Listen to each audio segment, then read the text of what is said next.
Hello' guys, এতিয়া আমি মুক্তাপুৰত delivery দিব আহি আছোঁ আৰু এইটো ইনকুবেটৰটো আমি এনেকৈ লৈ আহোঁ বাইকতে।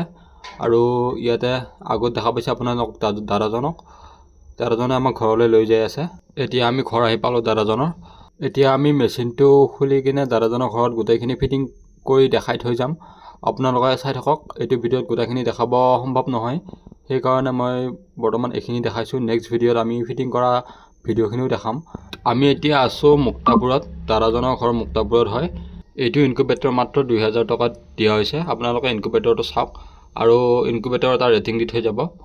আৰু পোৱালি জগাবৰ কাৰণে এনেকুৱা ইনকুবেটৰ যদি আপোনালোকক লাগে তেতিয়াহ'লে স্ক্ৰীনত নাম্বাৰ দিয়া আছে, কণ্টেক্ট কৰিব। এনেকুৱা ইনকুবেটৰ 2000 টকাত আপোনালোকক কোনেও দিব নোৱাৰে।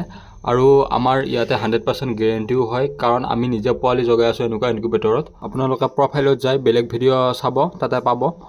আৰু স্ক্ৰীনত নাম্বাৰ দিয়া আছে, লাগিলে কণ্টেক্ট কৰিব।